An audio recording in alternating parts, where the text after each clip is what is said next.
Dinikahi Om-Om Part 2. Bagian 1. Wanita tangguhku.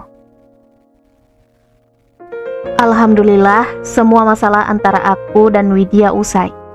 Istri yang kunikahi 2 tahun lalu akhirnya melahirkan anak kembar. Sungguh hadiah Allah yang sangat indah buat kami. Aku menikahi istri bocahku itu. Awalnya karena perjodohan. Jujur awalnya aku sangat tak menginginkan hal itu. Bukan karena aku membencinya, tapi karena pernikahan itu terasa amat terburu-buru. Juga karena usianya masih 18 tahun. Baru tamat aliyah, sedangkan aku 10 tahun lebih tua darinya. Dia sebenarnya bocah yang menyenangkan. Walau terlihat manja, tapi dia wanita yang cukup tegar dan mandiri. Katanya dia juara karate tingkat kabupaten saat di pesantrennya. Pantas saja tak terbilang berapa kali aku dapat pukulan darinya. Tapi salahku sendiri, karena sering membuatnya kesal. Di awal perjodohan kami, aku sempat membuat perjanjian pranikah. Lucu sih, katanya seperti selebriti saja. Daripada aku khilaf dan akhirnya dia hamil, aku khawatir pernikahan kami jadi bahan gunjingan orang dan dia belum siap menerima keberadaanku. Banyak kekhawatiran lainnya, dan kuyakini ia memang belum siap untuk menikah. Aku tersenyum mengingat pertemuan pertama kami. Sengaja aku bersikap dingin dan cuek padanya, agar dia tidak tertarik padaku. Biasalah, bocah seumurannya biasanya labil saat disuguhi materi seperti yang tergambar di rumahku. Aku adalah pewaris tunggal perusahaan besar papa yang bergerak di bidang otomotif. Jadi rumahku boleh dikata cukup mewah.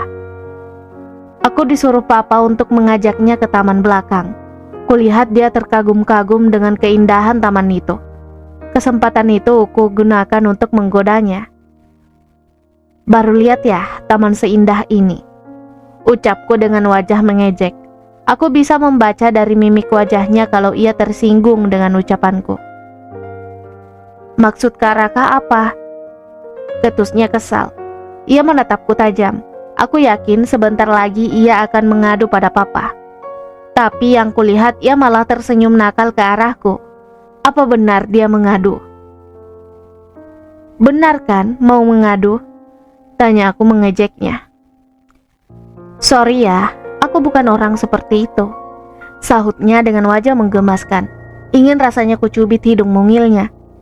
Tak kusangka ia malah mendekat ke arahku dan mengacak rambutku yang telah kusisir rapi. Dia berlari sambil tertawa. Karena kesal aku akhirnya mengejarnya. Tapi sial, kakiku terbentur batu taman. Aku terjerambab. Aku pura-pura pingsan sambil berusaha menahan tawa. Senang sekali aku mengerjainya.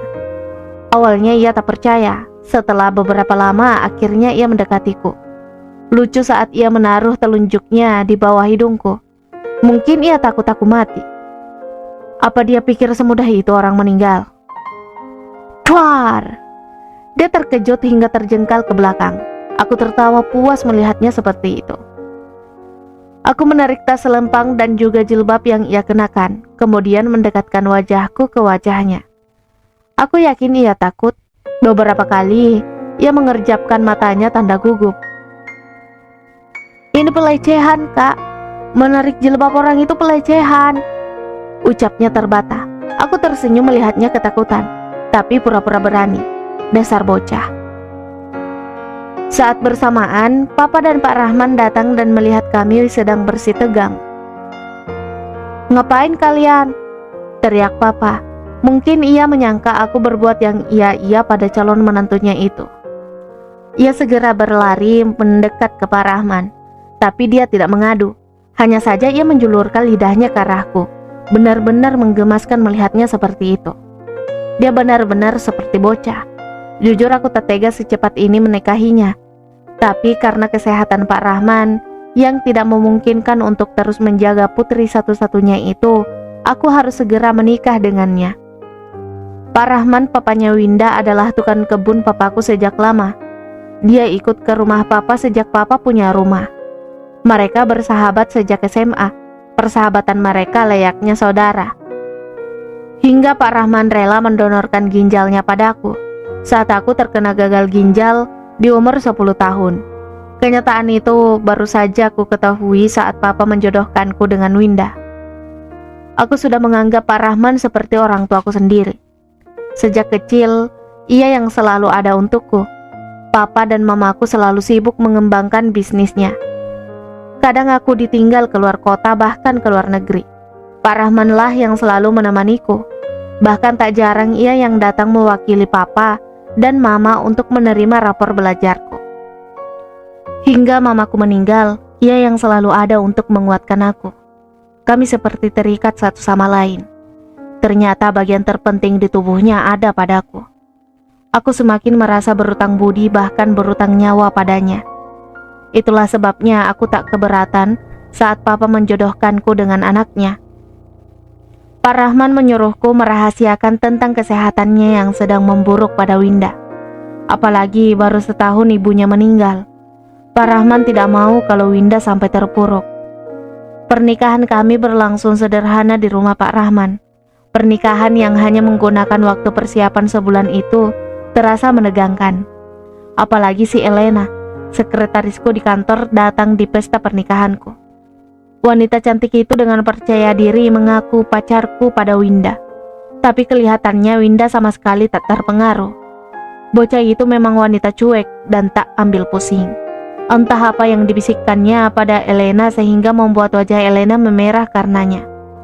Aku menahan tawa melihat Elena berjalan pulang dengan wajah dongkol. Rasain, siapa suruh ngaku-ngaku. Malam setelah pesta selesai, aku masuk ke kamarnya. Dia malah sudah enak-enak tidur dibungkus selimut. Benar-benar bocah. Aku kesal dong, tapi mau bagaimana lagi? Dia benar-benar tak menyambutku. Winda malah menertawakanku saat meminta dirinya menemaniku ke kamar mandi yang terletak di belakang rumahnya. Serem sekali rasanya. Aku yang terbiasa dengan kemudahan merasa dongkol karena godaan bocah itu. Walau dengan terpaksa ia menemaniku ke belakang. Suasana gelap dan kumuh di kamar mandi membuatku bergidik. Apalagi kalau benar-benar ada hantu, kayak mak lampir yang nemplok di tembok seperti kata Winda. Bisa pingsan aku. Bocah itu tersenyum nakal melihatku ketakutan. Kesal aku dibuatnya. Sampai di kamarnya yang sempit aku bingung harus tidur di mana. Mau tidur di bawah tidak bisa. Sempit boh. Mau tidur di dekatnya takut hilaf. Dia kan gadis manis dan menggemaskan. Bisa-bisa aku lupa dengan perjanjian pranikah kami. Akhirnya dia membatasi guling di antara kami, kemudian tidur dengan nyenyak. Sedang aku gelisah sepanjang malam. Kutatap wajahnya yang damai saat tertidur pulas. Dia benar-benar manis. Walau ada jejak air mata di pipinya, tapi dalam tidur ia tersenyum. Mungkinkah ia tengah memimpikan diriku? Ingin sekali membelainya dan mengucapkan doa pengantin di malam pertama, tapi aku takut untuk menyentuhnya. Kalau dia terbangun bisa heboh tengah malam. Buk! Tiba-tiba kakinya yang sejak tadi berputar 180 derajat mengenai tubuh kurusku. Aku terjatuh di samping ranjang yang sempit. Astagfirullah, benar-benar tuh bocah. Aku terjepit dan terbentur. Kepala aku terasa mau pecah. Benar-benar kebiasaan tidur yang buruk. Loh kak, kok ada di bawah situ? Sautnya sambil mengucek-ngucek matanya yang baru saja melek, tanpa sadar telah menendangku. Awah, gelap, jawabku kesal. Dia membantuku bangkit sambil tertawa. Dasar dia, tertawa di atas penderitaanku. Karena kesal, aku mencengkram lengannya. Ternyata cengkramanku terlalu kasar sehingga meninggalkan bekas kukuku di sana. Menyesal juga sih, telah bersikap kasar padanya. Aku melihat perubahan di wajahnya. Sepertinya ia sedih kuperlakukan seperti itu. Maaf, kamu sih tidur kayak gasing berputar sana sini. Aku meraba lengannya yang memerah. Hatiku pun terasa sakit, telah membuatnya sedih. Tapi aku pura-pura bersikap dingin, padahal dada ini sudah bergemuruh ingin memeluk dan menghiburnya. Kasihan melihat ada air bening menetes di ujung matanya. Benar-benar malam pertama yang sangat buruk. Azan subuh berkumandang. Ia segera bangkit meninggalkanku, yang masih mencoba mengatur perasaanku karena rasa bersalah telah menyakitinya. Ia diam saja, sepertinya ia benar-benar marah. Aku mengekor di belakangnya. Masih cukup gelap di belakang rumahnya. Untuk berwudu pun kami harus keluar rumah. Sengaja ia menungguku yang menyusulnya berwudu. Walau terlihat marah, tapi dia masih peduli padaku. Aku tambah merasa bersalah padanya.